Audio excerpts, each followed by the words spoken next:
Welcome back to We Are T1D. It's that time again. Let's listen to stories.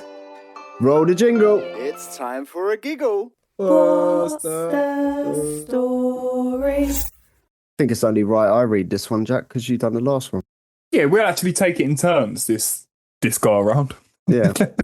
Right, so it's from Meghan Hey, hi Meghan. and Harry. How could I forget Harry? Of course, Harry. Right, I'm just going to go straight into this one. Go for it. It goes, hi, Meghan here. Little waving emoji. I'm not famous or anything, but honestly, Mike and Jack make me feel like I am. I'm just your average type 1 diabetic girl with a slightly above average sexy cat called Harry. He insists I add that. Quick thing before I dive in. I love the podcast. You two are like my diabetic big brothers from different mothers. You give me this weird little lifeline to feeling understood and just doing it. You know, life with T1D without screaming, or maybe sometimes I do. Don't we all? Yeah. Anyway, I'm finally over something big and I'm ready to share. Feels a bit like I'm writing the first chapter of a very chaotic novel, but I missed the listener stories and figured, why not? Yes, Meghan. So for years, I prided myself on being the good diabetic. Carb counting, so basically my love language. My HbA1c, a solid brag every time I saw my endo. Like, go on then, tell me I'm a legend. I had the attitude of Jack.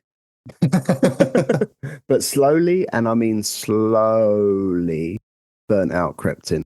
Not an explosion, more like a slow simmer. A background sigh that turned into a full-blown no fuck off. Suddenly, every CGM change felt like a medieval torture. Every injection felt like I was stabbing my own will to live. I started accidentally forgetting to bolus for the second slice of pizza, or third. One day won't hurt, I told myself. But one day does. It turns into a week, then a month. I even stopped listening to the podcast because deep down I knew Mike and Jack would somehow sense I was spiraling and try to prep talk me through the mic. But I just didn't want to hear it. I am me. I do me. Yeah, like the kind of rebellious teenager. No offense, Ashley. And oh my fucking God, my graph looked like shit. And that shit started bleeding into every part of my life. In brackets, it says, do not have visuals, Mike. But yeah, that shit graph and control affected everything, especially my relationship. My boyfriend of 3 years, lovely guy, but when it came to type 1 diabetes, he had the emotional range of a crouton. Can't you just cut out carbs? Have you tried being better? I'm like, this isn't Slimming World. This is type 1 diabetes, not a bloody salad bar, you twat. Honestly, I feel that. I really do feel that. It's the twat, and it just throws that boom. Yeah, but it's them comments, like when you're feeling like that and it's just, oh, can't you just do that? And can't you just do that? Yeah. I totally get that. Just fuck off. Yeah. Right. Safe to say, the relationship went the same way as my stable blood sugars, straight off a cliff. In brackets, relationship, not him, by the way. Right, sorry. I need to stop laughing. This ain't a laughing matter. Come on. Meghan, why are you doing this in between? So there I was, burnt out, single, living off Deliveroo, Uber Eats, and regret. My CGM, yeeted into early retirement. My wardrobe, 90% trackies and oversized hoodies. Honestly, if Adele had walked into my flat, she would have cried with me. You should write novels. You're fucking brilliant. Sorry. This is so well written. I know it's such a serious thing, but this is so well written. But then, oh God, it's in capitals. Oh, here we go. Enter Harry, my cat, previously known for licking his own bum, trying to make kittens and pretending I don't exist. But in the middle of my diabetic chaos, Harry did a full 180. It started small, a nudge here, a stare there. But one night I woke up in the middle of a hypo, totally drenched in sweat, arms like jelly, head doing that spinny thing. I tried reaching for my left shoes, but felt like I was moving through gravy. I felt so heavy. And that's when Harry went full Mission Impossible and jumped on my chest, claws out, straight into my boobs. It hurt.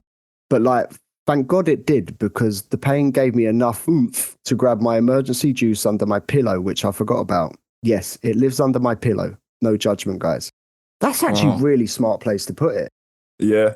I'm not actually judging you. I'm actually applauding that. Yeah. As I started coming round, Harry just sat beside me, purring like a tiny, furry engine. He didn't leave my side until my sugars settled. That night, something shifted. Harry wasn't just a cat anymore. He was like my untrained but totally committed diabetes sidekick, my feline pancreas assistant. Okay, that's dramatic, but still, he showed up. The next day, I took one wobbly step out of burnout, then another. It wasn't easy. I still have moments where I want to chuck my CGM out the window and live an ignorant high blood glucose bliss. But Harry, he's always there, purring, headbutting, and judging me. My ex and I aren't getting back together, but I did start choosing myself again. My health, my happiness. And yes, I still have type 1 diabetes, that hasn't changed. But I'm not in burnout anymore. And I've realized support doesn't always look like another human. Sometimes it's whiskery, food-obsessed legend who saves your life with a stab to the chest. Cheers, Harry. Oh, and yes, I'm back to listening to the podcast now. I see you guys climbing the charts. Congrats, honestly. So yeah, that's my story. Bit chaotic, bit emotional, bit how did a cat fix my diabetes spiral? But it's mine, and I'm really proud of where I've landed. Meghan, and obviously Harry, and little paw prints. Wow. Honestly. Wow. Honestly, Meghan, get into writing for a start.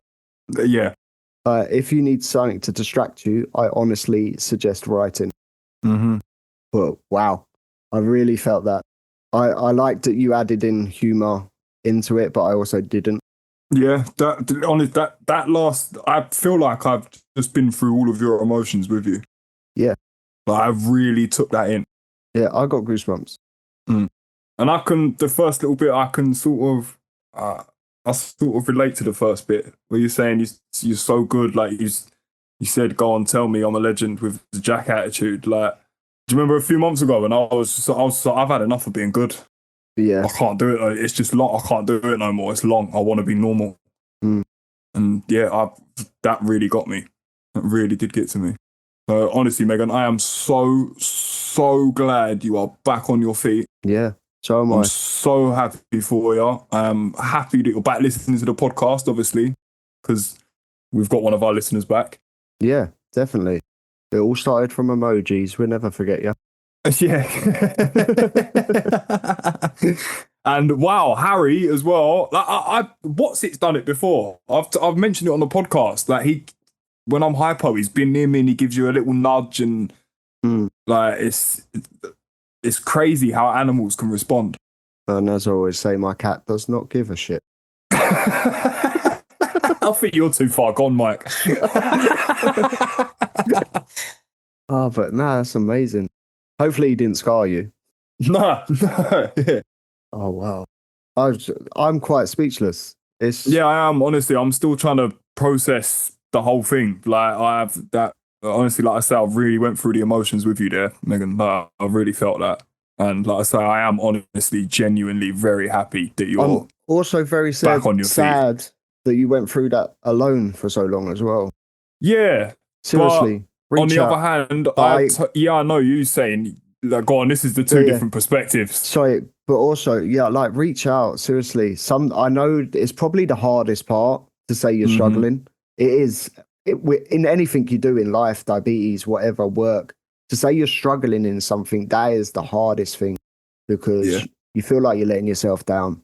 If you're struggling at something, you don't feel like you're doing it right. But it's a very normal process. That's what you need to remember. And I am so grateful that Harry jumped and scratched your tits. Because that was the slap round the face you needed. Yeah.